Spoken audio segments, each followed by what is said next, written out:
சொல்லுங்க பார்க்கலாம். என்னை அழைத்தவரே உள்ளவரே. உங்க சத்தம் கேட்கணும். நல்லவர் சர்வ வல்லவர், உம்மை போல் வேறு தெய்வமில்லை.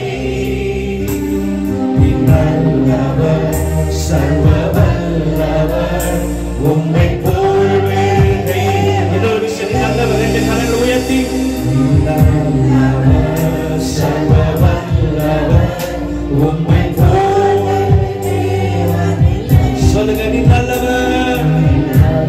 So good Father Lord,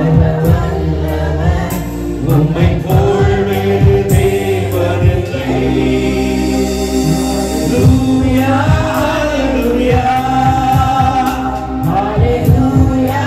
Shibragadala re, rabagadala, rabagadala, ragadala rebo. Shibragadala, rabagadala, ragadala, shirabagadala, rabagadala, rabagadala.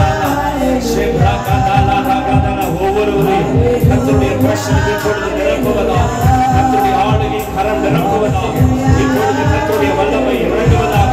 சரீரத்தில் இறங்கட்டும், பலவீனமான பகுதியில் இறங்கட்டும். கர்த்தர் நல்லவர் என்று சொல்லி பாடி துதிக்கும் பொழுது அதிசயம் நடப்பதாக, அற்புதம் நடப்பதாக, விடுதலை உண்டாவதாக.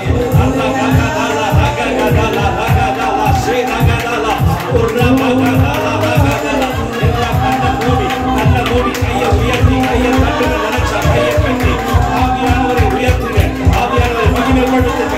தீபா ராகா பாகா லா ராகா கா லா ராகா லா சேகா கா லா ராகா லா ரே.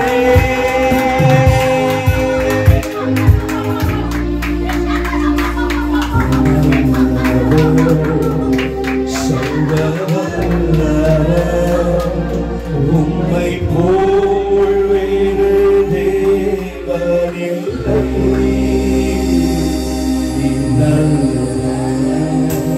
சர்வ வல்லவர், உம்மை போல் வேறு நல்லவர்.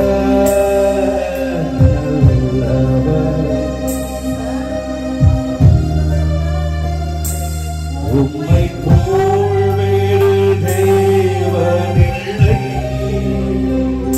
நம்புவதற்கு ஏதுவான எந்த ஒரு சூழ்நிலையும் இல்லாத நேரத்தில் அவர் நமக்கு வாக்குத்தத்தத்தை பண்ணுகிற தேவனாக இருக்கிறார்.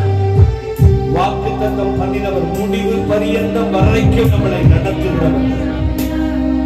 யார் நம்மளை விட்டு போனாலும், யார் நம்ம கூட இல்லாமல் போனாலும், யார் நம்மளை ஒதுக்கி வைத்தாலும் ஒருபோது நம்மளை ஒதுக்காதவர், ஒருபோது நம்மளை மறக்காதவர், ஒருபோது நம்மளை கைவிடாதவர். அவர் நம் பக்கத்தில் இருக்கும் பொழுது உலக மனிதர்கள் நமக்கு விரோதமாக என்ன செய்ய முடியும்? தேவ பிள்ளைகள், அவருடைய வாக்கு தத்தமே நம்மளுடைய பலன், அவருடைய வாக்கு தத்தமே நம்முடைய எதிர்காலம், அவருடைய வாக்கு தத்தமே நாம் சுதந்திரித்துக் கொள்ளக்கூடிய இடத்துக்கு நடத்துகிற, ஆலோசனை தந்து நடத்துகிற தேவனுடைய மகிமையாக இருக்கிறது. அவர் நம்மளை பண்ணின வாக்கு பண்ணின நம்மளுடைய தகப்பன் முடிவு பரியந்த வரைக்கும் நம்மளை நினைக்கிறவர், ஒருபோதும் மறவாமல் நம்மளை நினைக்கிறவர். அவர் உடன்படிக்கையின் தேவன், அவர் உண்மையில் ஒருபோதும் பிசகாதவர். அவரை போல உன்னதமான தேவன் யாருமே இல்லை. ரெண்டு கரங்களை உயர்த்தி இயேசுவை பார்த்து, என்னை ஒருபோதும் மறக்காம நினைச்சு என் நினைவுல என்ன உங்களை நினைவுல வச்சு என்னை போஷிச்சு என்னை இதுவரைக்கும் நடத்திட்டு வரீங்களேப்பா. எல்லாம் என்ன ஒருவேளை மறந்து போகலாம், யாரெல்லாம் எனக்கு கை கொடுப்பாங்கன்னு நினைச்சோம் அவங்க எல்லாம் எனக்கு கை கழுவி விட்டுட்டு போயிடலாம்.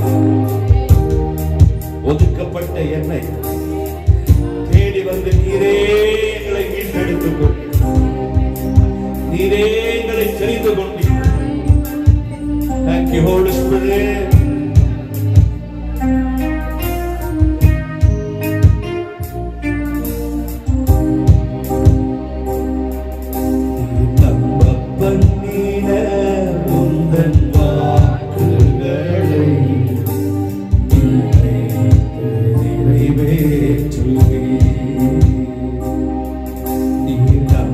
பண்ணிட உந்தன் வாக்குகளை நினைத்து நிறைவேற்றுவே. மறவாமல் நினைப்பவரே இயேசையா நிறைவேற்றி முடிப்பவரே.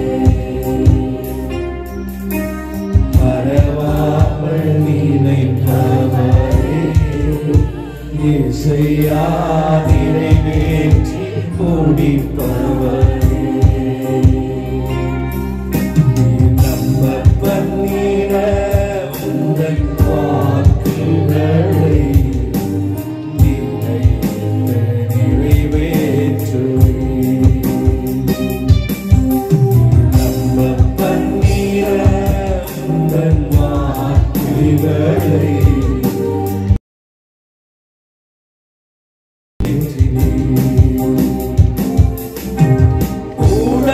உடன்படிக்கையின் தேவன் நீர் உண்மையில் பிசகாதவர். உடன்படிக்கையின் தேவன் நீர் உண்மையில் பிசகாதவர். தாவீதுக்கு நான் பொய் சொல்லி சொன்னதை நிறைவேற்றினேன். தாவீதுக்கு நான் பொய் சொல்லேன் என்று சொல்லி சொன்னதை நிறைவேற்றினேன். மறவாமல் நினைப்பவரே இயேசையா நிறைவேற்றி. சொல்லுங்க மறவாமல். நீங்க சொல்லுங்க, நீங்க சொல்லுங்க.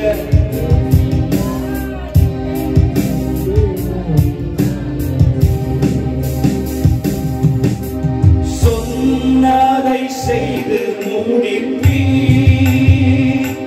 நீர் முடித்தீர்க்கு மட்டும் கைவிட மாட்டீர்.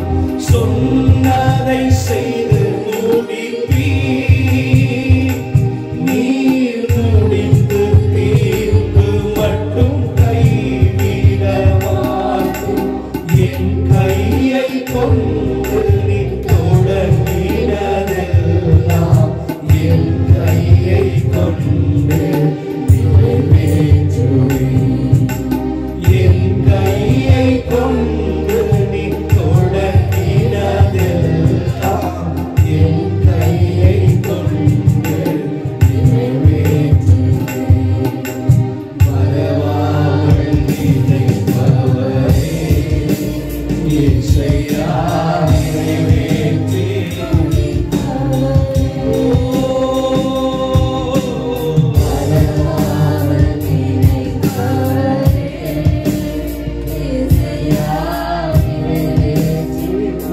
சொல்லுங்க மறவாமல்.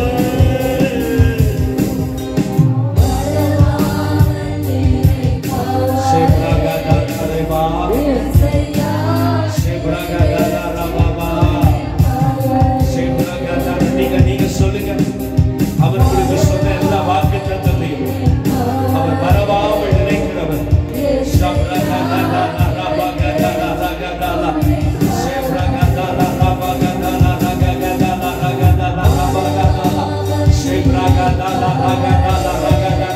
உயர்த்தி கண்ண மூடி எதையுமே நீங்க யோசிக்க கூடாது. ஆண்டவர் நம்மளுக்கு சொன்ன வாக்குத்தத்தங்களை நினைவு கூறுகிற தேவன்.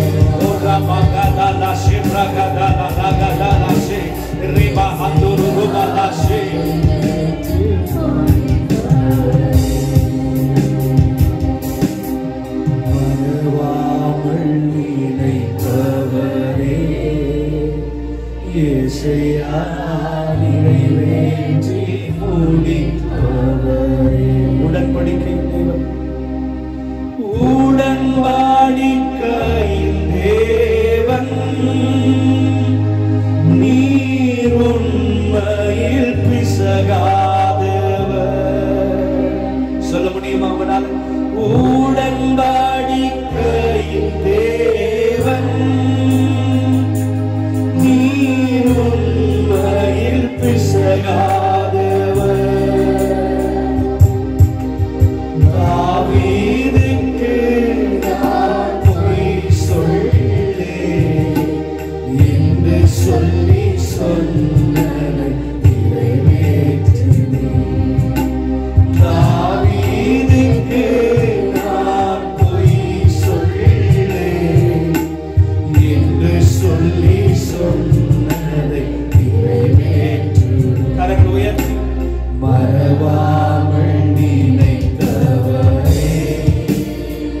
இயேசையா நிறைவேற்றி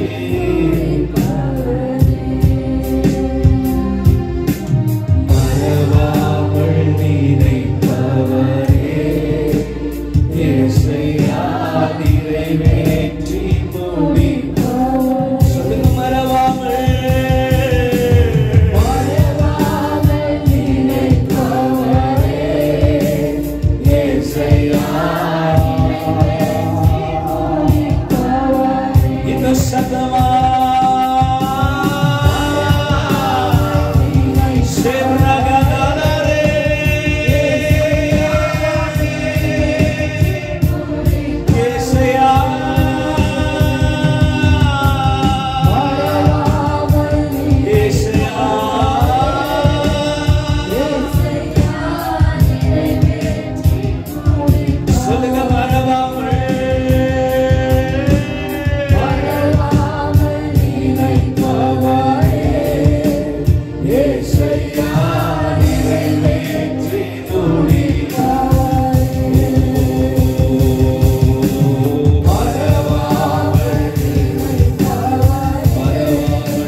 சொன்ன எல்லா நல்வார்த்தைகளையும் அவர் நிறைவேற்றினார். வேதத்தில் ஒரு வாக்கு தத்தமும் பொய்யா போனதே இல்லை. அந்நாளிலிருந்து இந்நாள் வரைக்கும் வேதத்திலிருந்து வருகிற ஒவ்வொரு வாக்கும் நம்முடைய பாதைக்கு அது வெளிச்சமாக தீபமாக வழியை ஏற்படுத்தி எதிர்மறையான சூழ்நிலைகள் மத்தியில நின்று சவாலிட்டு சொல்லத்தக்கதாக வாக்குத்தத்தங்களை நமக்கு சுதந்திரமாய் கற்றுக் கொடுத்திருக்கிறார். ரெண்டு கரங்களை உயர்த்தி சொல்லுங்க, Lord, you're the Lord of covenant. நீ உடன்படிக்கையின் தேவன். நோவாவோடு கூட உடன்படிக்கை செய்து, தாவீதோடு கூட உடன்படிக்கை செய்து, எல்லாரோடைய கூடாரமும் விழுந்து போயின. ஆனால் தாவீதோடு கூட தேவன் செய்த அந்த உடன்படிக்கை நிமித்தம் தாவீதனுடைய கூடாரம் விழுந்து போகவில்லை. விழுந்து போன சூழ்நிலையின் மத்தியில் தேவன் தாவீதின் கூடாரத்தை திரும்ப எடுத்து நிலைப்படுத்தினார். தாழ்பாள்களை திடப்படுத்தினார். இன்றைக்கு விழுந்து போய்விட்டோம் என்று சொல்லி நினைக்கிற உங்களுடைய வாழ்க்கையில், இடிந்து போன சூழ்நிலை நிற்கிற உங்களுடைய வாழ்க்கையில் தேவன் உங்களுக்கு சொன்ன அந்த வாக்குத்தத்தத்தை திரும்ப அவர் ரெனியூ பண்ண விரும்புகிறார், புதுப்பிக்க விரும்புகிறார். அவர் உடன்படிக்கையின் தேவன் என்பதை இந்த காலை நேரத்தில் ஆணித்தரமாய் நம்மளோடு அவர் இடைபடுகிறார். உடன் இருந்தவர்கள் எல்லாம் விலகி போகலாம், ஆனால் உடன்படிக்கை செய்த தேவன் உன்னோடு கூட இருக்கிறார், உன்னோடு கூட இருக்கிறார்.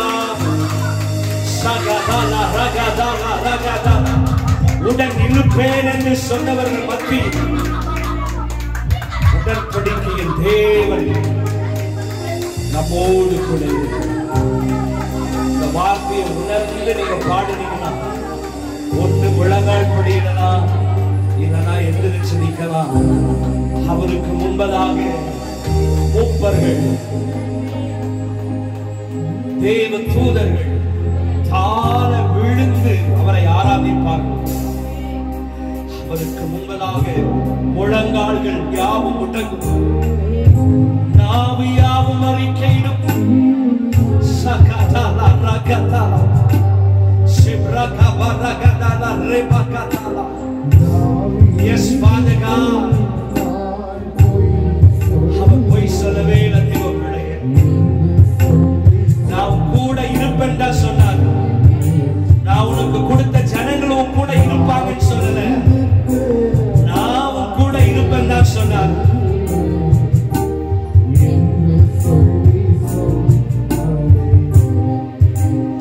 உடன்படிக்கை உடன்படிக்கை தேவன் கருணை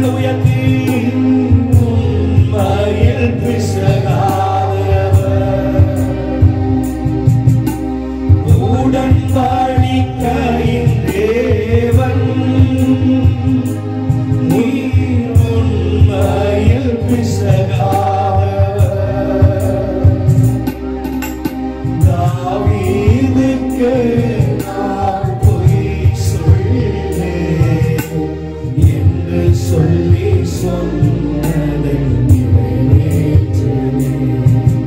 என் தாவீதுக்கு நான் பொய் சொல்லேன் என்று சொல்லி சொன்னதை நிறைவேற்றுவே.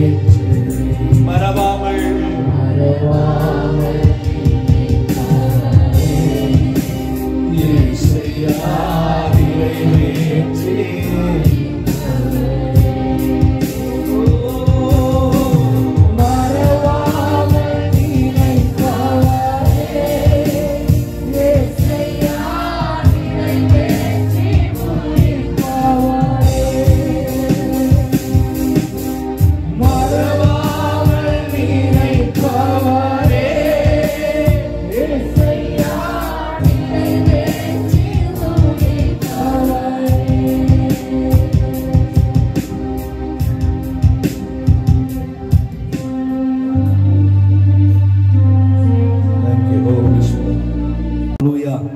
எல்லாவற்றையும் அவர் அதினதின் காலத்திலே நேர்த்தியாய் செய்து முடிக்கிற தேவன். ஒன்றையும் அவர் நமக்கு சொன்ன வார்த்தைகள் வெறுமையாய் போவதே இல்லை. நம்ம மறந்தாலும் நம்மளை படைத்த ஆண்டவர், நம்மளுக்கு வாக்குத்தத்தம் கொடுத்த ஆண்டவர் ஒருபோதும் அந்த வாக்குத்தத்தத்தை என்ன பண்ண மாட்டார், மறக்க மாட்டார். ஐயோ நான் அவனுக்கு வாக்குத்தத்தம் பண்ணினேன் மறந்துட்டேன் அப்படின்னு சொல்லி ஒருபோதும் என்ன பண்ண மாட்டாரு, மறக்க மாட்டார். அல்லேலூயா. இந்த உலகம் இருக்கிற வரைக்கும், நான் இருக்கிற வரைக்கும் அவருடைய வாக்குத்தத்தம் என் வாழ்க்கையில இடைப்பட்டு கொண்டே இருக்கும், செயல்பட்டு கொண்டே இருக்கும். விசுவாசிக்கிறவங்க நல்லா ஒரு ஆமேன் சொல்லலாம். இல்லை எனக்கு வாக்குத்தத்தம் வேண்டாம் அப்படின்னு நீங்க நினைச்சீங்கன்னா, அந்த வாக்குத்தத்தத்தை நான் அவ்வளோ நான் விசுவாசிக்கிறவன் இல்லை அப்படின்னு சொன்னீங்கன்னா, உங்களுடைய வாழ்க்கையில நான் சொல்றேன், உங்களுக்கு எதிர்காலமே இருக்காது. அல்லேலூயா. யாரெல்லாம் தேவனுடைய வாக்குத்தத்தத்தை நம்பி சார்ந்து வாழுகிறார்களோ அவர்களுக்கெல்லாம் நிச்சயம் ஒரு எதிர்காலத்தை கர்த்தர் வைத்திருக்கிறார். எத்தனை பேர் விசுவாசிக்கிறீங்க? அல்லேலூயா. நம்ம எடுத்து வாசிப்போம். எசேக்கியேல் எழுதின தீர்க்கதரிசன புத்தகம் 1 14 வசனத்தை வரைக்கும் நம்ம எல்லாம் சேர்ந்து நம்ம வாசிக்கிறோம். வேதாகமத்தை கொண்டு வரலன்னா உங்க மொபைல்ல அந்த வசனத்தை நீங்க எடுத்து நீங்க சத்தமா நீங்க வாசிக்கணுன்றத நான் விரும்புகிறேன். கர்த்தருடைய வார்த்தை இல்லாத இடத்துல கர்த்தர் ஒருபோதும் நம்மளுடைய ஜெபத்தை ஆண்டவர் கேட்கவே மாட்டார். அல்லேலூயா. அல்லேலூயா. இன்னைக்கு நம்ம ஜெபத்தை மையப்படுத்துகிறோம். ஆனா அதே நேரத்துல ஜெபம் கேட்கப்படணும்னா வார்த்தை ரொம்ப முக்கியம். ஒரு ஆமீன் சொல்லுங்க பார்க்கலாம். அல்லேலூயா. வேத வசனம் இல்லாம ஒரு நாளும் ஆலயத்துக்குள்ள நம்ம வரவே கூடாது. அல்லேலூயா. ஒரு ஆமீன் சொல்லுங்க பார்க்கலாம். கல்யாணத்துக்கு நம்ம மொய் இல்லாம போயிடுவோமா? கிஃப்ட் இல்லாம போனா பக்கத்துல இருக்கிறவங்க என்ன நினைப்பாங்க? ஐயோ அப்படின்னு சாப்பிட்டு மட்டும் பின்வழியா போயிட்டு பின்வழியாவே வந்துடுவோம். அந்த மாதிரிலாம் நம்ம இருக்கக்கூடாது. தேவனுடைய ஆலயத்துக்கு வரவும் பொழுது ஒழுங்கு கிரமமாக நம்ம வர வேண்டும். தேவனை ஆராதிக்கிறவங்க, தேவனை விசுவாசிக்கிறவங்க ஞாயிற்றுக்கிழமை வேதத்தை நம்ம எடுத்து நம்ம கர்த்தருடைய வசனங்களை நம்ம தியானிப்போம். அதனால வசனங்கள் வார்த்தைகளை நம்ம கொண்டு வரணும். ஒரு ஆமேன் சொல்லுங்க பார்க்கலாம். அல்லேலூயா. ஸோ நம்ம எடுத்தவங்க நம்ம வாசிக்கலாம். 1 14 வசனம் வரைக்கும் மைக்கில் அப்படியான பாஸ்டமா வாசிக்கும்படியாக கேட்கிறேன். 1 14 வசனம் வரைக்கும் நீங்க அப்படியே பாஸ்டமா வாசிக்க நீங்களும் அந்த வார்த்தைகளை வாசிங்க. கர்த்தர் நம்மோடு கூட பேசுவாங்க. எசேக்கியேல் 37 1 14 வரைக்கும். எசேக்கியேல் 37 அதிகாரம் 1 14 வசனம் வரைக்கும் வேதாகமம். கர்த்தருடைய கையை மேல் அமர்ந்து கர்த்தர் என்னை ஆவிக்குள்ளாக்கி வெளியே கொண்டு போய் எலும்புகள் நிறைந்த ஒரு பள்ளத்தாக்கின் நடுவில் நிறுத்தி என்னை அவர்களின் அருகே சுற்றி நடக்க பண்ணினார். இதோ பள்ளத்தாக்கின் வெட்ட வெளியிலே அந்த எலும்புகள் மகா திரளாய் கிடந்தது. அவைகள் மிகவும் உலர்ந்ததுமாய் இருந்தது. அவர் என்னை நோக்கி, மனுபுத்திரனே, இந்த எலும்புகள் உயிரடையுமா என்று கேட்டார். அதற்கு நான், கர்த்தராகிய ஆண்டவரே, தேவரீர் அதை அறிவீர் என்றேன். அப்பொழுது அவர், நீ இந்த எலும்புகளை குறித்து தீர்க்க தரிசனம் உரைத்து அவைகளை பார்த்து சொல்ல வேண்டியது என்னவென்றால், உலர்ந்த எலும்புகளே, கர்த்தருடைய வார்த்தையை கேளுங்கள். கர்த்தராகிய ஆண்டவர் இந்த எலும்புகளை நோக்கி, இதோ நான் உங்களுக்குள் ஆவியை பிரவேசிக்க பண்ணுவேன். அப்பொழுது உயிர் அடைவீர்கள். நான் உங்கள் மேல் நரம்புகளை சேர்த்து உங்கள் மேல் மாம்சத்தை உண்டாக்கி உங்களை தோளினால் மூடி உங்களில் ஆவியை கட்டளையிடுவேன். அப்பொழுது நீங்கள் உயிரடைந்து நான் கர்த்தர் என்று அறிந்து கொள்ளுவீர்கள் என்று உரைக்கிறார் என்று சொல் என்றார். எனக்கு கட்டளையிட்டபடியே நான் தீர்க்க தரிசனம் உரைத்தேன். நான் தீர்க்க தரிசனம் உரைக்கையில் ஒரு இரைச்சல் உண்டாயிற்று. இதோ அசைவுண்டாகி ஒவ்வொரு எலும்பும் தன் தன் எலும்போடு சேர்த்து கொண்டது. நான் பார்த்து கொண்டு இருக்கையில் இதோ அவைகள் மேல் நரம்புகளும் மாம்சமும் உண்டாயிற்று. மேற்புறம் எங்கும் தோலினால் மூடப்பட்டது. ஆனாலும் அவைகளின் ஆவி இல்லாதிருந்தது. அப்பொழுது அவர் என்னை பார்த்து, நீ ஆவியை நோக்கி தீர்க்க தரிசனம் உரை. மனுபுத்திரனே, நீ தீர்க்க தரிசனம் உரைத்து ஆவியை நோக்கி கர்த்தராகிய ஆண்டவர் உரைக்கிறது என்னவென்றால், ஆவியே, நீ காற்று திசை நான்கிலும் இருந்து வந்து கொலையுண்ட இவர்கள் உயிர் அடையும்படிக்கு இவர்கள் மேல் ஊது என்கிறார் என்று சொல் என்றார். எனக்கு கற்பித்தபடியே நான் தீர்க்க தரிசனம் உரைத்தேன். அப்பொழுது ஆவி அவர்களுக்குள் பிரவேசிக்க அவர்கள் உயிரடைந்து காலூன்றி மகா பெரிய சேனையாய் நின்றார்கள். அப்பொழுது அவர் என்னை நோக்கி, மனுபுத்திரனே, இந்த எலும்புகள் இஸ்ரவேல் வம்சத்தார் அனைவருமே இதோ அவர்கள் எங்கள் எலும்புகள் உலர்ந்து போயிற்று, எங்கள் நம்பிக்கை அற்று போயிற்று, நாங்கள் அறுப்புண்டு போகிறோம் என்கிறார்கள். ஆகையால் நீ தீர்க்க தரிசனம் உரைத்து அவர்களோடு சொல்ல வேண்டியது என்னவென்றால், கர்த்தராகிய ஆண்டவர் உரைக்கிறார், இதோ என் ஜனங்களே, நான் உங்களை பிரேத குழிகளை திறந்து உங்கள் பிரேத குழியிலிருந்து வெளிப்படவும் உங்களை இஸ்ரவேல் தேசத்திற்கு வரவும் பண்ணுவேன். என் ஜனங்களே, நான் உங்கள் பிரேத குழிகளை திறந்து உங்கள் பிரேத குழியிலிருந்து வெளிப்பட பண்ணும்போது நான் கர்த்தர் என்று அறிந்து கொள்ளுவீர்கள். என் ஆவியை உங்களுக்குள் வைப்பேன், நீங்கள் உயிர் அடைவீர்கள். நான் உங்களை உங்கள் தேசத்தில் வைப்பேன். அப்பொழுது நான் கர்த்தர் என்று அறிந்து கொள்ளுவீர்கள். இதை சொன்னேன், இதை செய்வேன் என்று கர்த்தர் உரைக்கிறார் என்று சொல் என்றார். உலர்ந்த எலும்புகள் உயிர் பெற்று எழ வேண்டும், ஒன்று சேர்ந்து முழு மனிதனாக வேண்டும்.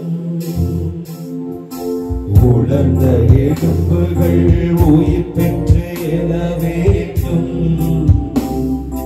ஒன்று சேர்ந்து முழு மனிதனாக வேண்டும். அசைவாடும் அசைவாடும் ஆவியான தேவா, இன்று அசைவாடும் அசைவாடும் ஆவியான தேவா.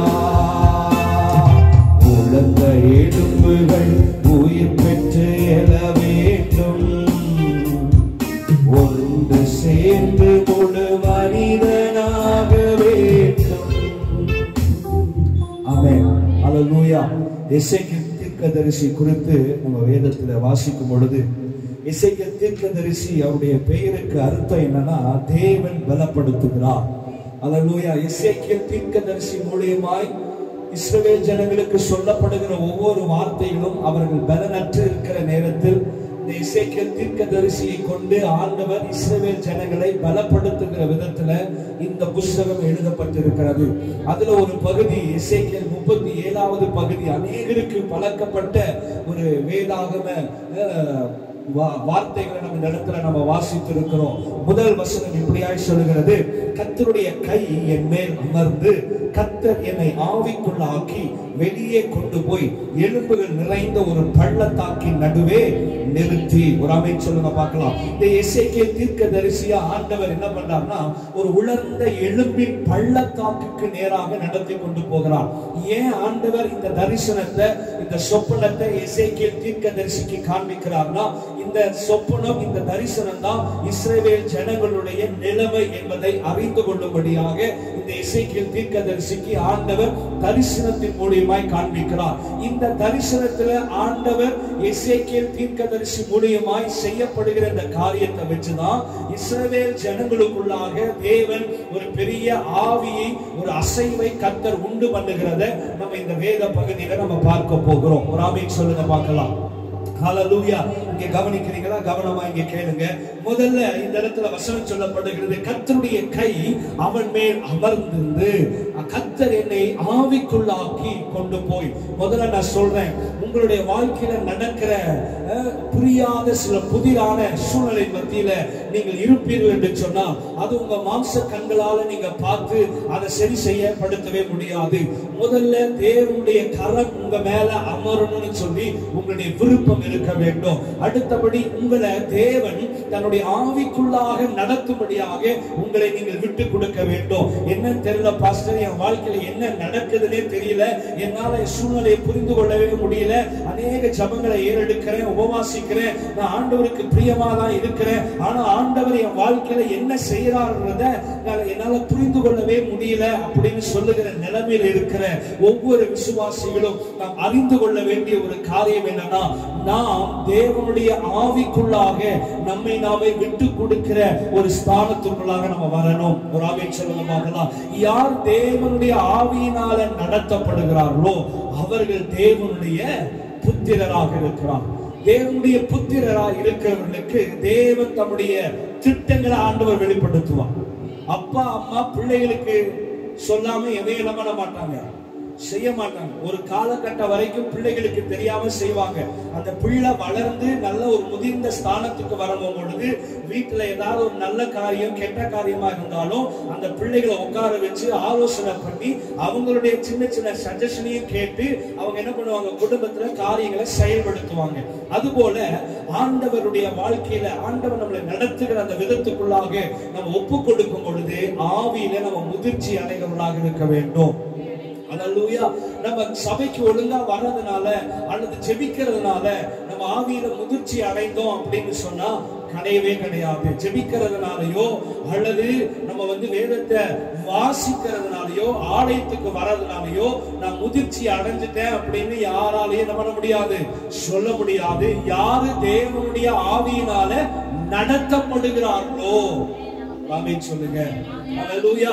யாரு தேவனுடைய ஆவியினால நடத்தப்படுவதற்கு தங்களை முழு மனதோடு கூட விருப்பமாய் ஆண்டவருடைய கரத்துல ஒப்பு கொடுக்கிறாங்களோ அவங்கள மட்டும்தான் கர்த்தர் நடத்துவார். அல்லேலூயா. ஆண்டவர் எல்லாத்தையும் நடத்துறாரு, இல்லன்னு இல்ல. ஆனா அதே நேரத்துல யாரு ஆண்டவர்கிட்ட போய் ஆண்டவரை நான் முழு மனதோடு என்ன உங்கள்கிட்ட ஒப்பு கொடுக்கிறேன், நீங்க என்ன நடத்துங்க அப்படின்னு சொல்லும் பொழுது அவர் நம்மள ஃபுல் கண்ட்ரோலா ஆண்டவர் எடுத்துக்குவார். ஒவ்வொரு ஸ்டெப்லயும் ஆண்டவர் நம்மோடு கூட என்ன பண்ணுவாரு, இருப்பார். அல்லேலூயா. இந்த இஸ்ரவேல் ஜனங்கள் பலனற்று போய் இருக்கிற நேரத்துல உலர்ந்து போய் இருக்கிறாங்க.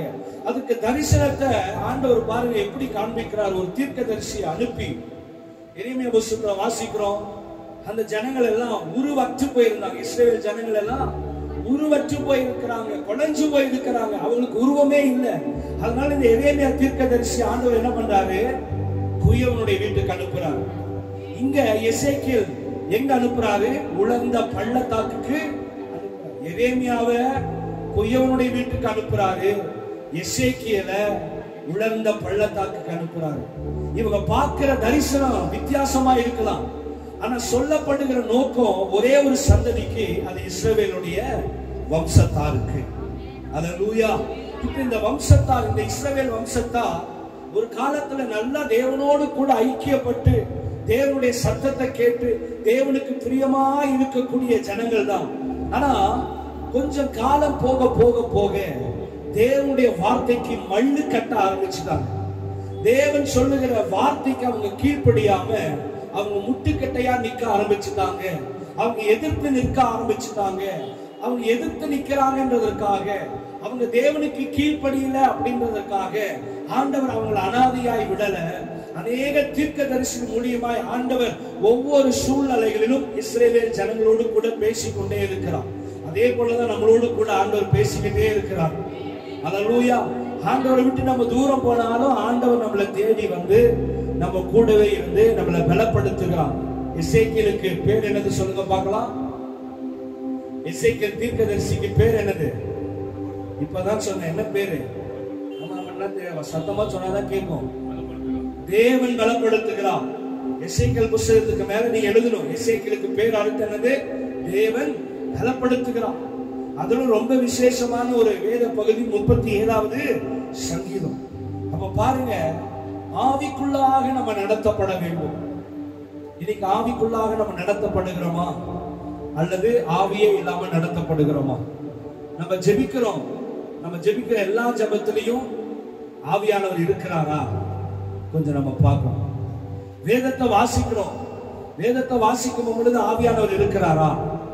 ஆவியானவர் நம்ம கூட இருந்தா நம்ம ஜெபம் வித்தியாசமா மாறும், நம்ம வேத வாசிப்பு வித்தியாசமா மாறும். வேத வாசிக்கிறது, அந்த வாசிப்பு தன்மை வேத வாசிக்கிறதாக இருக்காது, அந்த வேதத்தை தியானிக்கிறவர்களாய் மாறிடும். அந்த வேதத்தை தியானிக்க தியானிக்க அதுல இருந்து வெளிப்பாடுகள் வரும். அந்த வெளிப்பாடுகள் தான் நம்மளை வெளிச்சத்துக்கு நேராக நடத்தும்.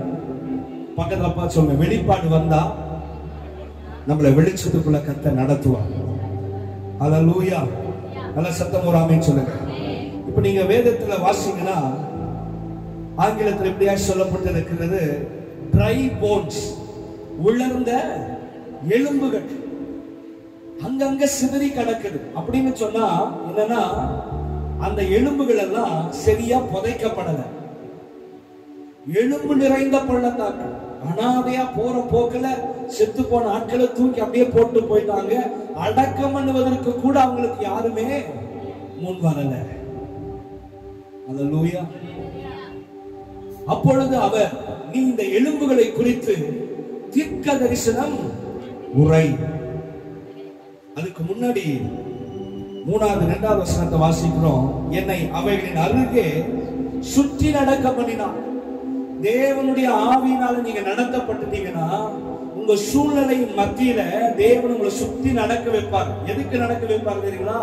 எங்க நீ விலகி போயிருக்கிற, எங்க உன் பட்டணம் இடிஞ்சிருக்கு, எங்க உன் கூடாரத்துல ஓட்டை இருக்கு, எங்க நீ சரி செய்யப்பட வேண்டும், அதை சரி செய்யப்படுவதற்கு முன்னாடி, தீர்க்க தரிசனம் உரைக்கிறதுக்கு முன்னாடி எசேக்கியேல் தீர்க்க தரிசிய ஆவியானவர் என்ன பண்றாரு, அந்த உலர்ந்த எலும்புகளை சுற்றி வர பண்ணுகிறார். அதோட நிலைமையை கண்டறிய எசேக்கியேலுக்கு ஆண்டவர் என்ன பண்றாரு, வாய்ப்புகளை கொடுக்கிறார். இன்னைக்கு சிலருடைய வாழ்க்கையில, நம்முடைய வாழ்க்கையில என்ன நடந்தாலும் பரவாயில்ல, அதை கண்டறிஞ்சு நம்ம எங்க விழுந்து போயிட்டோம், என்ன சரி செய்யப்பட வேண்டும், நம்ம ஏன் இப்படி இருக்கிறோம், நம்முடைய தாளந்து என்ன, நம்முடைய கிருபைகள் என்ன, கர்த்தர் நம்முடைய எந்த ஸ்தானத்துல வச்சிருக்கிறாரு அப்படின்றது நம்மளுக்கு அந்த உணர்வு இல்லாததுனால வாழ்க்கைய ஒரு சராசரி மனுஷனை போல அதை விட ரொம்ப மோசமான ஒரு நிலைமையில நம்மை நாமவே அறிந்து கொள்ளுகிறோம். ஆனா இந்த இடத்துல வசனம் சொல்லுகிற அந்த உலர்ந்த எலும்புகளை சுத்தி நடக்க பண்ணினா பள்ளத்தின் வெட்ட வெளியில் அந்த எலும்புகள் மகா திரளாய் கிடந்தது, அவைகள் மிகவும் உலர்ந்ததுமாயிருந்தது. உலர்ந்து போயிருக்குன்னு சொல்லுங்க, எலும்புகள் உலர்ந்து போயிருக்கு. அந்த பழைய அந்த செத்து போன அந்த சரீரம், அந்த எலும்பை எடுத்தோம்னா எல்லாம் இப்படி வந்துச்சு, மாவு மாவா பொடி பொடியா வந்துருச்சு. நல்லா திடகாத்திரமா இருந்த மனுஷன், நல்ல பலனுள்ள ஒரு மனுஷன், சரீரத்துல ஆவிக்குரிய பலன் உண்டு, அடுத்தது உள்ளார்ந்த ஒரு மனுஷனுடைய பலன் உண்டு. சில பேருக்கு சொல்லுவாங்க அவனுக்கு எலும்பு ஸ்ட்ரென்த் ரொம்ப ஜாஸ்தி, எலும்புல பலன் ரொம்ப அதிகம், ஒல்லியா தான் இருப்பாங்க. அவங்க ஒரு குத்து வாங்கினீங்கன்னா 1 மாசம் வரைக்கும் என்ன பண்ணாது, அந்த தடம் போகாது. ஏன்னா அந்த எலும்புடைய வலிமை இப்போ திரளாய் கிடக்குது, அதெல்லாம் உலர்ந்து போயிருக்கு. இப்ப எசேக்கியேல் தீர்க்கதரிசி அந்த உலர்ந்த எலும்பை எடுக்கிறாரு, எடுத்த அந்த எலும்பெல்லாம் பொடி பொடியா தூள் தூளா என்ன பண்ணுது, அப்படியே கீழே விழுது. இத பார்த்து ஆண்டவர் சொல்றாரு, தீர்க்க தரிசனம் உரை.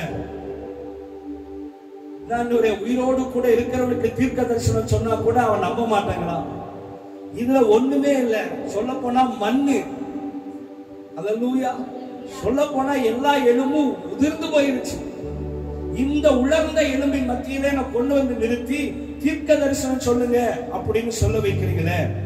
அவர் என்னை நோக்கி, மனுபுத்திரனே, இந்த எலும்புகள் உயிரடையுமா என்று கேட்டான். ஆண்டவருடைய ஸ்பெஷாலிட்டி என்ன தெரியுங்களா? கூப்பிட்டு உட்கார வச்சு சுத்த வச்சு, உன் வாழ்க்கை இதுதான்ப்பா, உருப்பிடுவியா? அப்ப நமக்கு என்ன வரும், என் வாழ்க்கைலாம் உருப்பிடாத ஆண்டவரே, நாளை நீ மேல வருவேன்னு கூட கடுகளவு எனக்கு அந்த விசுவாசமே இல்ல. ஏன்னா நான் எதை பார்த்துட்டேன், என் சூழ்நிலையை பார்த்துட்டேன், என் நிலைமை எனக்கு நல்லா தெரியும். நான் இருக்கிற சூழ்நிலை, இருக்கிற அந்த சிச்சுவேஷன் அப்படி, என்னால மேல வர முடியாது, எனக்கு நல்லா தெரியும். ஆனா ஆண்டவர் சொல்றாரு, அதன் மத்தியில நீ தீர்க்க தரிசனம் உரை, நீ பேசு. என்ன பேசணும் மாமா? என்ன பேசணும்? 4வது வசனம், அந்த எலும்புகளை குறித்து என்ன பண்ணு? தீர்க்க தரிசன முறை.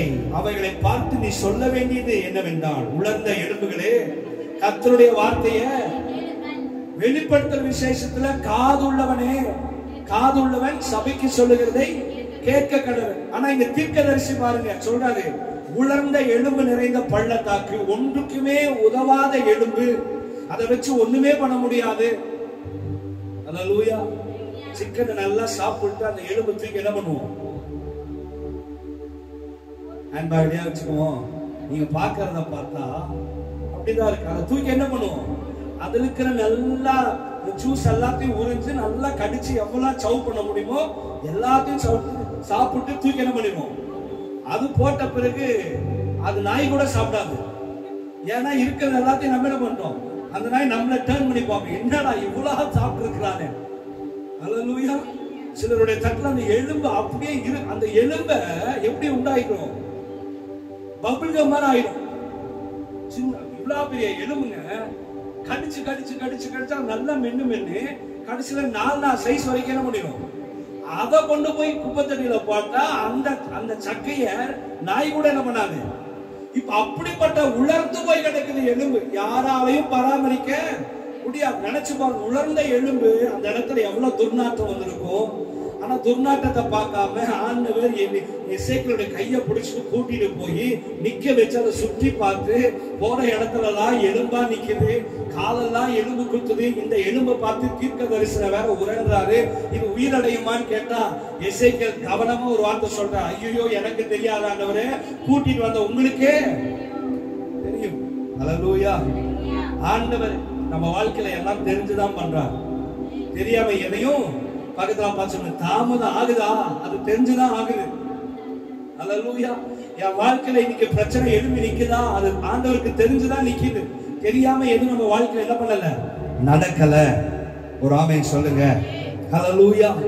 அதற்கு ஆண்டவரே தேவரே நீர் அதை அறிவீர் என்றார்.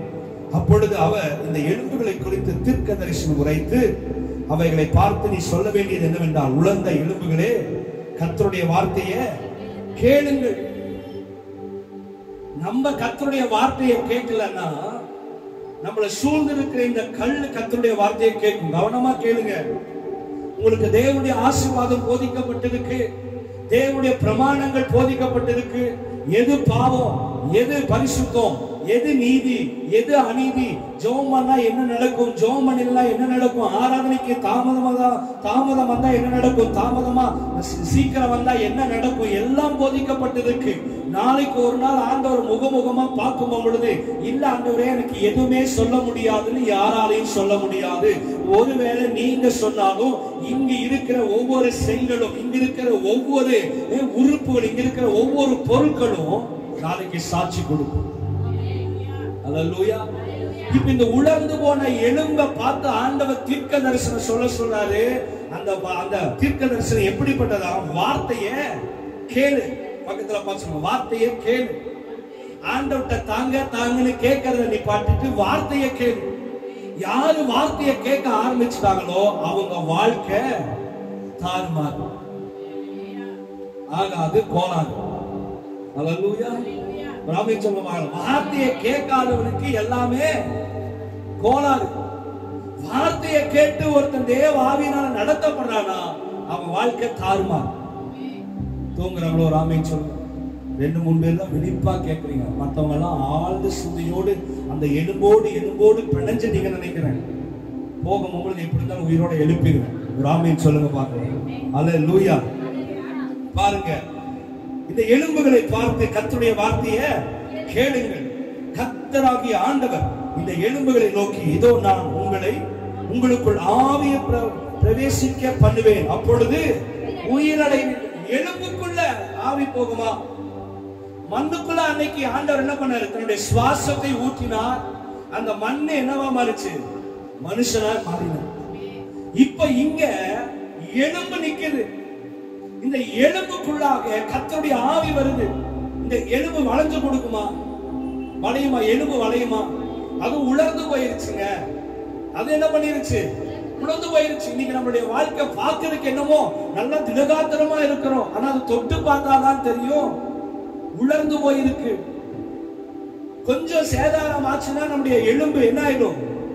ஒண்ணுதான் ஆயிடும். விசுவாச வாழ்க்கை கொஞ்சம் பாதிப்பு வந்துருச்சு அப்படின்னா, விசுவாச வாழ்க்கையில கொஞ்சம் வாக்குத்தத்தம் தாமதம் ஆயிடுச்சுன்னா உடனடியாக நம்ம உலர்ந்து போயிடும். தொட்ட உடனே என்ன பண்ணிடுறோம்?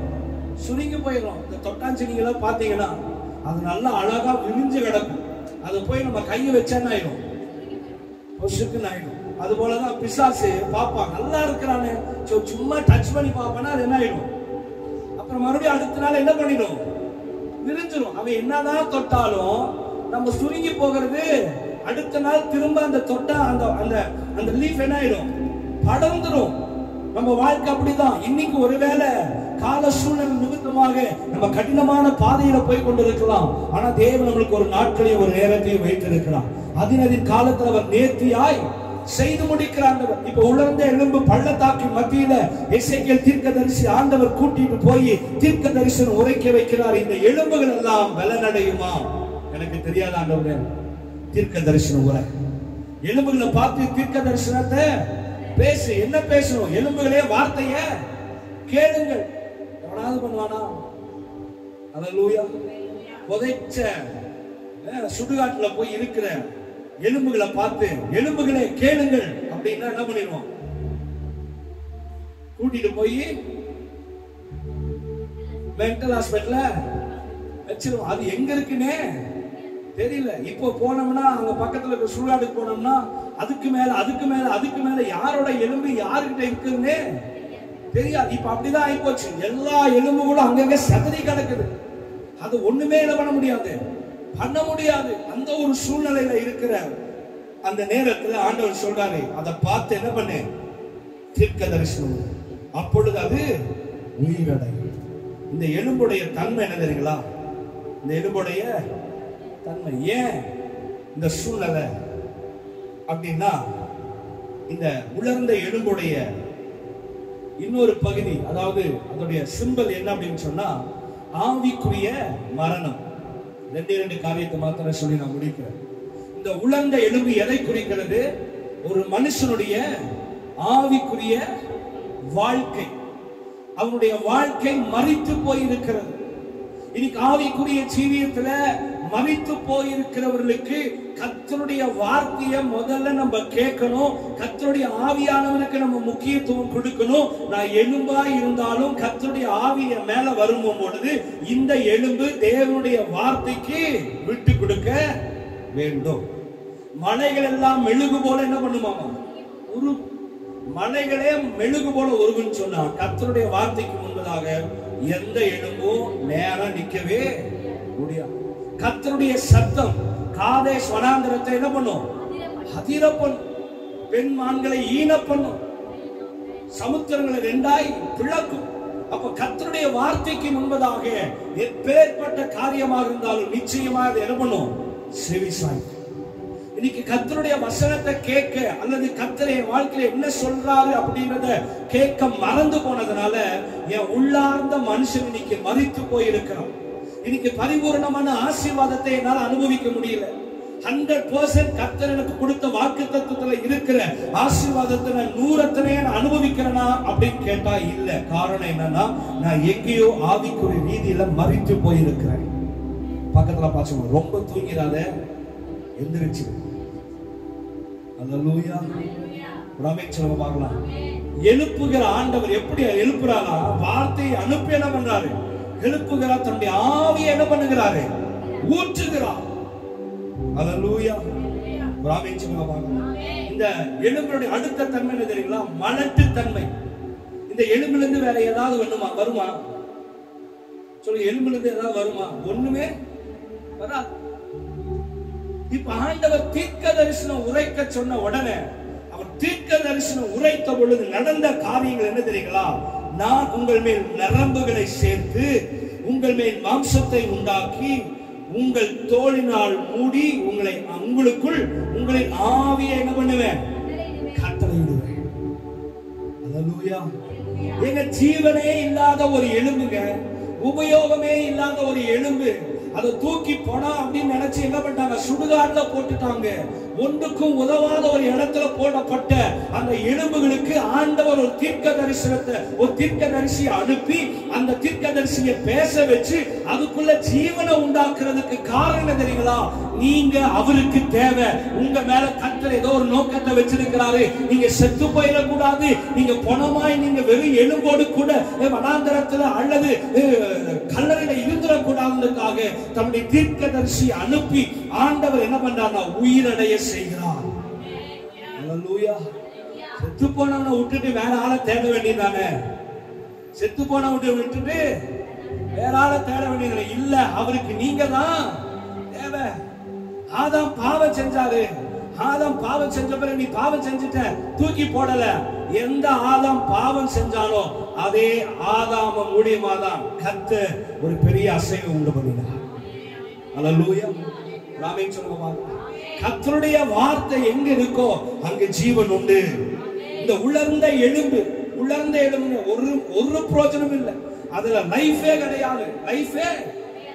ஆனா அதன் மத்தியில கர்த்தருடைய வார்த்தை, கர்த்தருடைய ஆவி ஜீவனை கொண்டு வரும் சொன்னா உங்க வாழ்க்கையில ஓரமா ஒட்டி கொண்டிருக்கிற அந்த விசுவாசத்தை வச்சு கர்த்தர் உங்களை அநேகருக்கு ஆசீர்வாதமாய் மாற்ற முடியும். அப்படி நீங்க விசுவாசிச்சா தலைக்கு மேல கையை தட்டி நீங்க ஒரு ஆமென் சொல்லணும். அல்லேலூயா. ஒரு ஆமென் சொல்லுங்க பார்க்கலாம். இப்ப தீர்க்க தரிசனம் உரைக்க கிராபிக்ல நடக்கிற மாதிரி அந்த எலும்புகளில நரம்புகள் உருவாகுது, சதைகள் உருவாகுது, ஜீவன் உருவாகுது. கண்ணு, மூக்கு, வாய், சதை, காலு, நகம், நரம்பு எல்லாம் வருது. எங்கெங்கயோ சுதறி போயிருந்த அந்த எலும்பின் மத்தியில இப்படிப்பட்ட ஒரு வல்லமை வரதுக்கு காரணம் என்னன்னா அந்த எலும்பின் மத்தியில தேவனுடைய வார்த்தை வந்து விழுந்தது. அல்லேலூயா. உங்க மேல கர்த்தருடைய வார்த்தை வந்து விழணும். தலை மேல கையை வச்சு சொல்ல, ஆண்டவரே உங்க வார்த்தை என் மேல விழணும். அல்லேலூயா.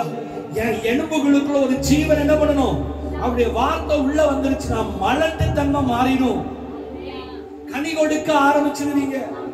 வறண்ட நிலமெல்லாம் வயல் நிலமாய் ஜீவ நதியா என்ன பண்ணும்? மாறும். பாருங்க, தீர்க்கதரிசனம் பேச என்ன சொன்னாரு? அந்த சரீரத்தை பார்த்து, அந்த எலும்புகளை பார்த்து, எலும்புகளே கேளுங்கள், இப்பொழுது உங்களுக்குள்ளாக நரம்புகள் உண்டாகட்டும். நரம்புகள் உண்டாகட்டும், உன் சிந்தை உண்டாகட்டும். நரம்புகள் உண்டாகட்டும், உன் சிந்தை உண்டாகட்டும். இந்த நரம்பு வந்த பிறகு என்ன உண்டாகணும்? அவருடைய சிந்தை உண்டாகும். நரம்பு வந்துருச்சா? நரம்பு வந்தோடனே இந்த நரம்பு சொல்லுவோம்ல, என் நரம்பு என்ன பண்ணுது? துடிக்குது. எதுக்காக துடிக்குது? எதையாவது ஒண்ணு செய்யணும். ஏதாவது ஒரு பிரச்சனை, என் நரம்பு துடிக்குது. இப்ப என்ன விட்டுட்டீங்கன்னா அவனை போய் ஒரே போடா என்ன பண்ணிடுவேன்? சொல்லுங்களேன், தோட்டுது. இப்ப இந்த நரம்பு துடிக்க துடிக்க சிந்தை என்ன பண்ணுது? வேலை. இப்ப இந்த நரம்பு யாரால உருவாக்கப்பட்டது? தேவனால் உருவாக்கப்பட்டது. இந்த நரம்பு என்ன வேலை செய்யணும்? அவர் எதற்காக இந்த நரம்பை கொடுத்தாரோ இந்த நரம்பு அவருடைய வேலையை செய்யணும். அல்லேலூயா. நரம்புகள் தேவனை துதிப்பதாக. எதுக்கு ஆண்டவர் இவ்வளவு நரம்பு வச்சிருக்கிறார்? அசைவ வச்சிருக்கிற கையை தட்டி தேவனை ஆராதிக்கணும். விசுவாச வார்த்தைகளை நம்ம கேட்கும் பொழுது அந்த எலும்புகள் பலனடையும். ஒரு ஆமென் சொல்லுங்க பார்க்கலாம். அல்லேலூயா. அப்போ இந்த எலும்பு எதை குறிக்கிறது? ஆவிக்குரிய மரணத்தை காண்பிக்கிறது. Spiritual death. இன்னைக்கு உங்க வாழ்க்கையில ஏதோ ஒரு மூலையில நீங்க ஆவியில மரித்தவர்களா காணப்பட்டீங்கன்னா கர்த்தருடைய வார்த்தை, கர்த்தருடைய ஆவிய நீங்க உள்ள ஏற்றுக்கொள்ளும் பொழுது, உங்களுக்குள்ளாக நீங்கள் அவைகளை உபயோகப்படுத்திக் கொள்ளும் பொழுது இந்த உலர்ந்த எலும்புகளுக்குள்ளாக நரம்புகள் உண்டாகும். அல்லேலூயா. அவருடைய சிந்தைகள் உண்டாகும். மலட்டு தன்மைகள் மாறும். அப்போ தீர்க்க தரிசனமான வசனங்கள் சொல்வதற்கு முன்பதாக அது மகா திரளான ஒன்றுக்கும் உதவாத உலர்ந்து போயிருந்த எலும்புகளாய் இருந்தது. ஆனா தீர்க்க தரிசனம் வந்த பிறகு, ஆவி ஊற்றப்பட்ட பிறகு, கர்த்தருடைய வார்த்தை வந்த பிறகு இந்த எலும்புகள் திரும்ப மகா சேனையாக இருந்தது, உயிரடைந்து இருந்தது, சேனையா எழும்பி நின்றது. அல்லேலூயா. விழுந்து போனவனுடைய வாழ்க்கையை ஆண்டவர் தட்டி எழுப்புகிற ஒரே ஒரு, அவர் எடுத்துக்கொள்ளுகிற உபயோகப்படுத்தக்கூடிய ஒரு பகுதி என்னன்னா கர்த்தருடைய வார்த்தை, கர்த்தருடைய ஆவி. கர்த்தருடைய ஆவிக்கு விட்டு கொடுக்கிறவங்கள கர்த்தர் அநேகருக்கு ஆசீர்வாதமாய் அவர் நிறுத்துவார். கர்த்தருடைய வார்த்தைக்கு தங்களை விட்டு கொடுக்கிறவருடைய வாழ்க்கை நிச்சயமா என்ன பண்ணும்? மாறும். சில நேரத்துல கர்த்தருடைய வார்த்தை வரும் பொழுது அது நம்மளுக்கு குத்தரமானதா இருக்கும். அது இருபுறமும் கருக்குள்ள பட்டயம். அது நம்மளை நேர்படுத்தும், அது நம்மளை சரிப்படுத்தும், தரிசனத்துக்கு நேராக நடத்தும். இங்க உலர்ந்த எலும்புகள் நிறைந்த பள்ளத்தாக்கு, உபயோகமே இல்லாத ஒரு சூழ்நிலையில என் வாழ்க்கையில உபயோகமற்றவனை போல இருக்கிற நீங்க நினைச்சீங்கன்னா, இந்த உபயோகமற்ற ஒரு வாழ்க்கையை கூட உபயோகம் உள்ள ஒரு வாழ்க்கையை மாற்றக்கூடிய கர்த்தருடைய வார்த்தை, கர்த்தருடைய ஆவி இந்த காலை நேரத்தில் நம்மளை ஆளுகை செய்வதாக. ஆமென் சொல்லுங்க பார்க்கலாம். இப்போ ஆவி ஊற்றப்பட்ட பின்பு இந்த மலட்டுத்தன்மை மாறுகிறது. அல்லேலூயா. ஆமென் சொல்லுங்க பார்க்கலாம். இந்த மலட்டுத்தன்மை எப்படி மாறுது? எலும்புல இருந்து நரம்புகள் வருது, சதைகள் வருகிறது. ஆமென் சொல்லுங்க பார்க்கலாம். இந்த சதை எதை குறிக்கிறது? கர்த்தருடைய வசனத்தை குறிக்கிறது. இந்த எலும்பும் இந்த சதையும் ஒன்னா இருக்கணும். சிந்தை, வசனம். ஆமென் சொல்லுங்க பார்க்கலாம். எண்ணம் போல வாழ்க்கையில சொல்லுவாங்க. உங்க எண்ணம் கர்த்தருடைய வார்த்தையா இருந்துச்சுன்னா, கர்த்தருடைய வார்த்தை அவரை குறிக்கிறது. அவர் என்ன யோசிக்கிறாரோ அவரை போல நாம் மாற முடியும். அல்லேலூயா. ஒரு ஆமென் சொல்லுங்க பார்க்கலாம். எல்லாவற்றுக்கும் மேலாக கர்த்தர் தம்முடைய வார்த்தை என்ன பண்ணாரு? மகிமைப்படுத்தினார். அவருடைய மகிமை உங்களை சூழ்ந்திருக்க பண்ணுவார். அல்லேலூயா. இன்னைக்கு ஆவிக்குரிய ஜீவியத்துல மரித்து போன ஒரு சூழ்நிலையில் இருக்கிறோம். ஆண்டவரே, நான் ஜெபிக்கிற எந்த ஒரு அசைவையும் பார்க்க முடியல. ஆண்டவரே, நான் ஜெபிக்கிறேன், ஆராதிக்கிறேன், ஆனா உங்க தொடுதலை என்னால உணர முடியல. நான் ஆவியில நிறைந்த அந்நிய பாஷை பேசி பல ஆண்டுகள் ஆச்சு, பல மாதங்கள் ஆச்சு, பல நாட்கள் ஆச்சு. ஏதோ எனக்கு ஒரு பெரிய ஒரு டிஸ்டன்ஸான ஒரு காரியத்தை போல இருக்கிறது. என்னால ஆவியில நிறைந்து ஆராதிக்க முடியல. நான் வறண்டு போயிருக்கிறேன். ஆவிக்குரிய ரீதியில நான் வறண்டு போயிருக்கிறேன். எதுக்கு ஜெபம் பண்ண, எதுக்கு ஆராதனைக்கு போகணும், ஏன் ஆண்டவருக்கு கொடுக்கணும்? ஏதோ கண்ணை கட்டி காட்டுல விட்ட மாதிரி எல்லாம் போறாங்க, எல்லாம் ஆராதிக்கிறாங்க, நம்மளும் அப்படி போலாம். இல்ல, இது வறண்டு போன நிலமா இருந்தவங்க மத்தியில தேவன் தன்னுடைய ஆவி ஊற்றும் பொழுது ஏன் ஆராதிக்கிறோம், ஏன் வசனத்தை வாசிக்கிறோம், ஏன் வசனத்தை தியானிக்கிறோம், அதுல இருக்கிற மேன்மை என்ன, அதுல இருக்கிற ஆசீர்வாதம் என்ன, அதுல இருக்கிற தயவு என்ன, ஒவ்வொன்னா கர்த்தர் எனக்குள்ள ஆண்டவர் அதை பெருக பண்ணுவா. அல்லேலூயா. நீங்க ஆவியில நிறைஞ்சு வார்த்தையை பார்க்காத வரைக்கும் ஓரமா தான் இருப்பீங்க. நல்ல கவனமா கேளுங்க. நீங்க ஆவியில நிறைந்து சீரியஸா, சின்சியரா கர்த்தருடைய வார்த்தையை தியானிக்கும் பொழுது உங்க இருதயத்தை விட்டு கொடுக்காம இருந்தீங்கன்னா இப்படி ஓரமா ஒதுங்கிதான் நிப்பீங்க. ஆனா என்னைக்கு கர்த்தருடைய வார்த்தைக்கு உங்களை நீங்க விட்டு கொடுக்கிறீங்களோ, கர்த்தர் உங்களை ஓரத்தில் நிக்கிறவர்களாக அல்ல, உயரத்தில் நிற்கிறவர்களாய் கர்த்தர் உங்களை மாற்றுவார். அல்லேலூயா. தாவீது எங்கேயோ ஒரு ஓரத்துல இருந்தாரு. ஆனா கர்த்தருடைய வார்த்தை வந்த பிறகு அதே தாவீதை கர்த்தர் உயரத்துல நிறுத்தினார். காரணம் என்ன தெரியுங்களா? வனாந்தர சூழ்நிலையில் கர்த்தருடைய வார்த்தையை மறக்கவே இல்லை. அவர் நமக்கு சொன்னதை நிச்சயம் அவர் செய்து முடிப்பார்.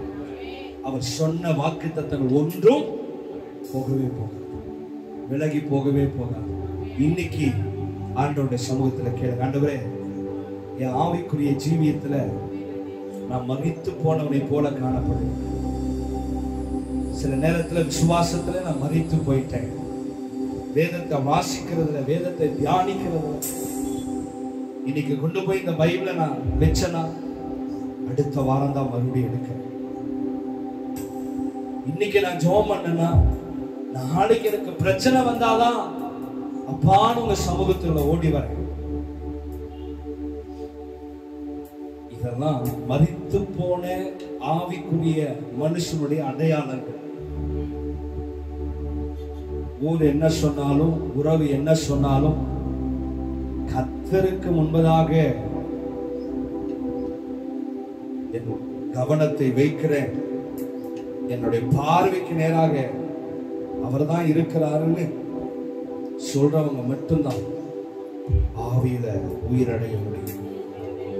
நீங்க உயிரடைஞ்சாதான் உங்க ஆசீர்வாதம் உயிரடையும், உங்க நரம்புகள் உயிரடையும், உங்க எலும்புகள் உயிரடையும்.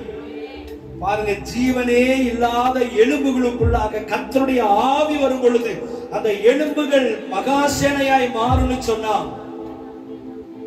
உயிரோடு கூட இருக்கிற நமக்குள்ளாக நம்ம விட்டு கொடுக்கும் பொழுது நிச்சயம் அது உயிரடையும். ஒண்ணு இல்லாத எலும்பையே ஆண்டவர் சேனையா மாத்தினார்னா, என் எலும்புக்குள்ள, என் சதைக்குள்ள, என் ரத்தத்துக்குள்ள இருக்கிற வியாதியை அப்படி தூக்கி போட்டுட்டு என்ன மகா பராக்கிரமசாலியாய் நிறுத்த அவரால் கூடும்னு சொல்லி நம்ம விசுவாசிக்கிறவர்களாக இருந்தா, நம்மளை ஆவிக்குள்ளாக நடத்த, தேவனுடைய வார்த்தைக்குள்ளாக நம்மளை நடத்த நம்மை நாமே விட்டு கொடுப்போம். அவர் நம்மளை நம்ப பண்ணின அந்த வாக்கு தத்தங்கள் எல்லாம் நிச்சயம் நிறைவேற்றுவார். 2 கரங்களை உயர்த்தி, நீ நம்ப பண்ணின அந்த வாக்கு தத்தங்கள், இந்த வாக்கு தத்தங்கள் எல்லாம் என்னை உயிரடைய செய்கிறார். அவருடைய வாக்கு தத்தம் உயிருள்ளதுதான். இந்த உயிருள்ள வாக்கு தத்தம் சடலமா இருக்கிற எனக்குள்ள அது உயிரை கொண்டு வரணும்னா, நான் தேவனுடைய வார்த்தையை கேட்கிறவனாக இருக்கணும். கர்த்தருடைய ஆவிக்கு நான் விட்டு கொடுக்கிறவனாக இருக்கணும். அப்பதான் அந்த உயிருள்ள வார்த்தை எனக்குள்ள ஜீவனை கொண்டு வரும். 2 கரங்களை உயர்த்தி இருக்கிற இடத்துல எழுந்து நின்று, இஸ்ரவேல் ஜனங்களோடு கூட பண்ணின அந்த உடன்படிக்கை நிமித்தம் இப்படிப்பட்ட மகா தீர்க்க தரிசனமான வார்த்தைகளை கொண்டு அந்த உலர்ந்த எலும்பில் இருக்கிற ஜனங்களை கர்த்தர் உயிரடைய செய்ததை போல கர்த்தருடைய வாக்குத்தத்தம் உங்க மேல இருக்கு. தேவ பிள்ளைகள், உங்க குடும்பத்தை கர்த்தர் உயிரடைய செய்வார். உங்க தனிப்பட்ட ஜீவியத்தை கர்த்தர் உயிரடைய செய்வார். கர்த்தர் உங்களை உயர்த்த அவர் சித்தமுள்ளவராக இருக்கிறார். நீங்க ஆண்டவருக்கு உங்களை ஒப்பு கொடுக்க ஆயத்தமா இருக்கிறீங்களா? கர்த்தருடைய வார்த்தையை கேட்டு கர்த்தருடைய வார்த்தைக்கு இணங்கி அவருக்கு வணைந்து கொடுக்க நீங்க ஆயத்தமா இருக்கிறீங்களா? அப்படிப்பட்ட இருதயத்தை கர்த்தர் பார்க்கிறார். Thank you Holy Spirit. நீ உன்னதத்துல வீற்றிருக்கிறவர், உடன்படிக்கையின் தேவன், உடன்படிக்கையின் தேவன், நீர் உண்மையில் பிசகாதவர். உடன்படிக்கையின் தேவன், நீர் உண்மையில் பிசகாதவர். தாவீதுக்கு நான் பொய் சொல்லேன் என்று சொல்லி,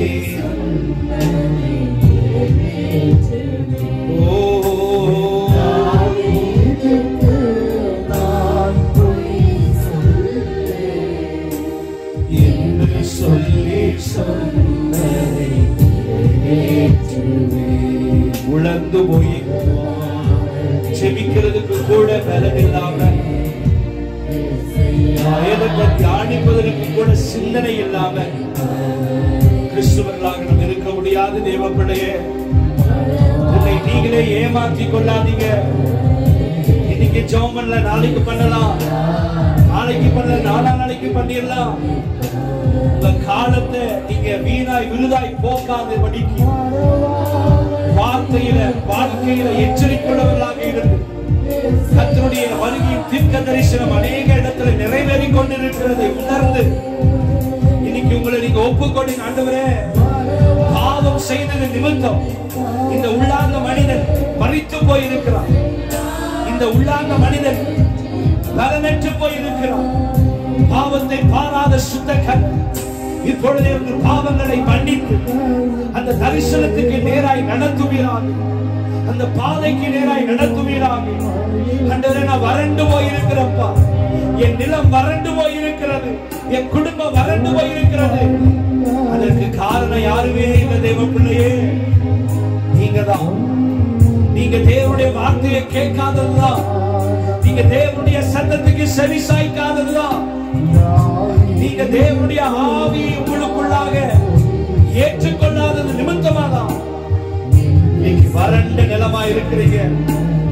நான் உங்களுக்கு சொல்லட்டும், இந்த வறண்ட நிலத்தோடு கூட பரலோகம் போயிடாதீங்க. வறண்ட நிலம் வயல் நிலமாய் மாறும்படியாக கர்த்தருடைய ஆவியை அவர் உங்களுக்கு அனுப்பும் பொழுது அதை உங்களுக்குள்ளாக ஏற்றுக்கொள்ள, அதற்கு வணங்கி கர்த்தருடைய வாக்குத்தத்தத்தை பிடித்து உங்களுடைய சமூகத்தில் காத்திருக்க நிச்சயம் உங்களை உயிரடைய செய்வார். குடும்பத்தை உயிரடைய செய்வார். பிள்ளைகளை உயிரடைய செய்வார். சபையை உயிரடைய செய்வார். சந்தாரா ரகடதலா ரேபாகதா லெவோசி பிளான்டாரா. இப்பொழுது கர்த்தருடைய மகிமை சரீரங்களை இறங்குவதாக, சரீரத்தில் இறங்குவதாக. இயேசுவின் நாமத்தில், இயேசுவின் நாமத்தில் we pray Father God. ஒரு ஜீவன் வருவதாக, ஜீவன் வருவதாக, ஜீவன் வருவதாக, சுகம் வருவதாக, ஆரோக்கியம் வருவதாக. In the mighty name of Jesus. இயேசுவின் நாமத்தில் ஆராதிக்கிறோம் எங்கள் ஜீவனுள்ள நல்ல பிதாவே. ஆமென், ஆமென். சொல்லுங்க, என் ஆத்துமாவே கர்த்தரை ஸ்தோத்திரி, முழு உள்ளமே என் ஆத்துமாவே அவர் செய்த சகல உபகாரங்களும். அந்த கர்த்தராகிய இயேசு கிறிஸ்துவின் கிருபையும் தேவனுடைய பரிசுத்த பாதுகாப்பு அரவணைக்கும் இன்றைக்கும் என்னென்றைக்கும் சதா காலம் நம் அனைவரோடும் கூட நீடித்த நாட்களாய் நிலைத்திருப்பதாக.